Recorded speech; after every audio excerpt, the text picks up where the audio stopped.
ఒక్కసారి కొమ్మూరి గోల్డ్ కి కాల్ చేయండి. తాకట్లో ఉన్న మీ బంగారాన్ని విడిపించి మార్కెట్ ప్రైస్ కి వాళ్ళు కొనుక్కుని మిగతా డబ్బులు మీకు ఇచ్చేస్తారు. హలో అండి, అందరికీ నమస్కారం. సజ్జల రామకృష్ణారెడ్డి ఎక్కడ ఉన్నారు? వైసీపీ పార్టీలో నెంబర్ 2 లీడరు, ఆ పార్టీకి అన్నీ తానే వ్యవహరించే వ్యక్తి.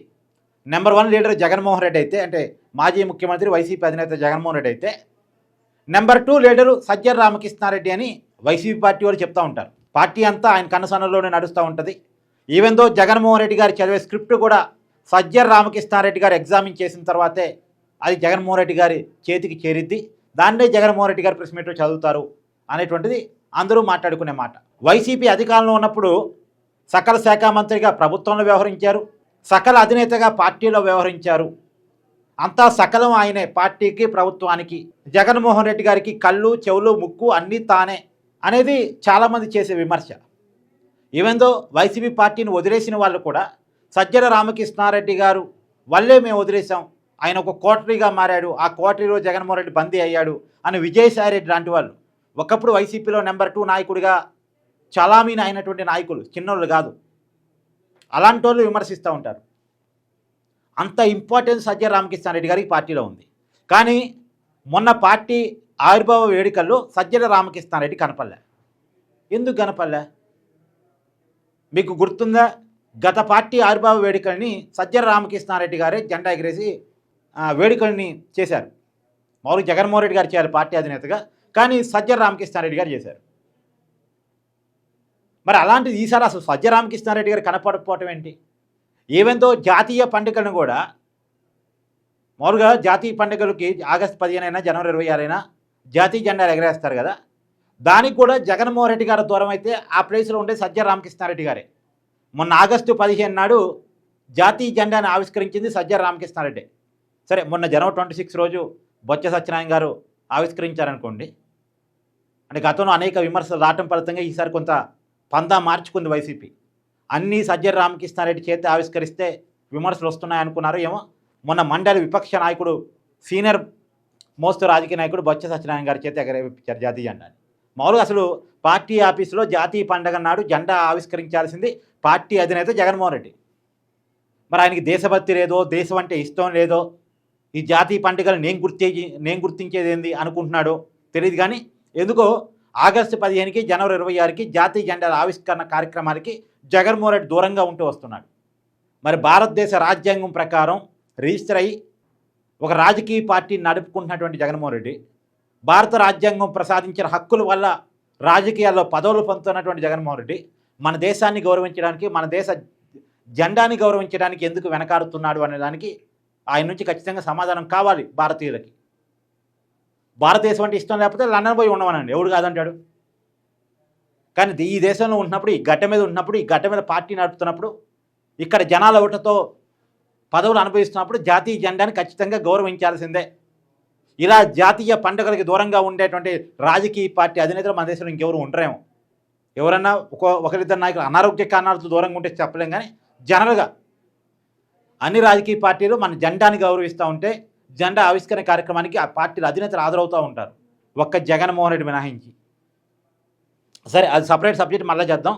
మన సబ్జెక్ట్ ఇప్పుడు సజ్జల రామకృష్ణారెడ్డి ఎక్కడ? మొన్న పార్టీ ఆవిర్భావ వేడుకల్లో ఎందుకని కనిపించలేదు? అన్నీ తానే వ్యవహరించి పార్టీ మొత్తాన్ని నడిపిస్తున్నటువంటి సజ్జల రామకృష్ణారెడ్డిని పక్కన పెట్టారా, లేదా ఆయన పక్కగా తప్పుకున్నారా? జగన్మోహన్ రెడ్డికి సజ్జల రామకృష్ణారెడ్డికి ఆయన గ్యాప్ నడుస్తుందా? కొంతమంది మాట్లాడుకునే మాట ఏంటంటే సజ్జల రామకృష్ణారెడ్డి గారు జగన్మోహన్ రెడ్డి గారి కంటే పార్టీలో ఎక్కువ అని. అదేంది, పార్టీ జగన్మోహన్ రెడ్డి అయినప్పుడు జగన్ కంటే సజ్జల రామకృష్ణారెడ్డి ఎలా ఎక్కువ అవుతారు? అంటే ఈ మాట, ఈ విమర్శకు కారణం ఏంటంటే గతంలో ఒక 2-3 విషయాల్లో జగన్మోహన్ రెడ్డికి సజ్జల రామకృష్ణారెడ్డికి మధ్య అభిప్రాయ విభేదాలు వచ్చాయి. అభిప్రాయ భేదాలే, వ్యక్తిగత విభేదాలు అన్నీ, నేను అభిప్రాయ భేదాలే. ఏంటది?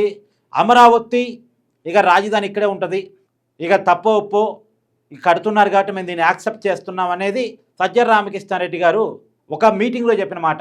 జగన్మోహన్ రెడ్డి గారు కూడా అక్కడే ఇల్లు కట్టుకున్నారు, ఇక 3 రాజధానుల కాన్సెప్ట్ అనేది ఇక లేదు, మేము ఆలోచన విరమించుకున్నాం అనేది వే టు న్యూస్ కాంక్లేవ్ లైవ్లో సజ్జల రామకృష్ణారెడ్డి గారు ఓపెన్గా చెప్పారు. ఇదేమి గుట్టు చప్పుడుగా చెప్పింది కదా, ఓపెన్గా చెప్పారు. అయితే అదే సజ్జల రామకృష్ణారెడ్డి గారు అది వ్యక్తిగత అభిప్రాయం అని సాక్షి ఛానల్లో, సాక్షి పేపర్లో రాసుకున్నారు. అదేంది, మరి సజ్జల రామకృష్ణారెడ్డి గారు వ్యక్తిగత అభిప్రాయాన్ని పార్టీ అభిప్రాయంగా చెప్తే పార్టీలో స్థాయి తగ్గించాలిగా. మరి ఎందుకు పార్టీ నుంచి సస్పెండ్ చేయలే, స్థాయి తగ్గిదా? ఇంకా అతను ఎందుకు ఉంచుకున్నారంటే అతను జగన్మోహన్ రెడ్డి గారి కంటే ఎక్కువ కాబట్టి అతను సస్పెండ్ చేసే పరిస్థితిలో జగన్ లేడు అని. తర్వాత కూడా గూగుల్ డేటా సెంటర్ విషయంలో మొదట్లో సజ్జల రామకృష్ణారెడ్డి గారు నడిపించిన నేరేషన్ ఒకటి, అంటే అసలు డేటా సెంటరే కాదు అది, డేటా సెంటర్లో ఏం ఉద్యోగాలు రావు, వాచ్మెన్ ఉద్యోగాలు వస్తాయేమో, దానివల్ల కరెంటు వినిమయం పెరిగిపోద్ది, కరెంటు కోతలు వస్తే వైజాగ్కి కరెంటు లేకుండా పోద్ది, వాటర్ మొత్తం డేటా సెంటర్ తాగేసిద్ది, వైజాగ్కి వాటర్ కష్టాలు వస్తాయి అని ఇలాంటి ఏదో పుకార్లు షికార్లు చేపించారు పుట్టిచ్చేసి.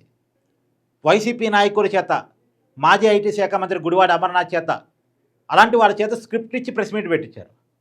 తీరా సీజన్ కట్ చేస్తే one fine day Jaganmohan Reddy వచ్చేసి అది గూగుల్ డేటా సెంటరు, అది రావటం చాలా మంచిది, నేను తెప్పించిన అదానీ డేటా సెంటర్ ఇలా గూగుల్ డేటా సెంటర్గా మారింది, ఆ క్రెడిట్ నాది, అది రావటం మంచిది, దానివల్ల వైజాగ్కి ఒక విశేషమైనటువంటి ఆదరణ ప్రపంచవ్యాప్తంగా వస్తే ఒక ప్రపంచ నగరంగా వైజాగ్ మారిద్ది, అది ఒక ఏ హబ్, సబ్ కేబులింగ్, విదేశాలు అంటే ఇంటర్నేషనల్గా కనెక్టివిటీ వైజాగ్ రాబోతూ ఉంది అని అప్పటిదాకా టీడీపీలు ఏదైతే చెప్తూ వస్తున్నారో గూగుల్ డేటా సెంటర్ ఉపయోగాలు అవన్నీ జగన్మోహన్ రెడ్డి ఒప్పుకుంటూ సమర్థిస్తూ కాకపోతే క్రెడిట్ నాది అని చెప్పుకునే ప్రయత్నం చేశాడు. అప్పటిదాకా వైసీపీ ప్రచారం చేసింది మరో రకంగా, జగన్మోహన్ రెడ్డి వచ్చి చెప్పింది ఇంకో రకంగా. కారణం ఏంటంటే అప్పటిదాకా నడిచింది సజ్జల రామకృష్ణారెడ్డి వర్షను, జగన్మోహన్ రెడ్డి డిఫరెంట్ వర్షన్ తీసుకున్నాడు.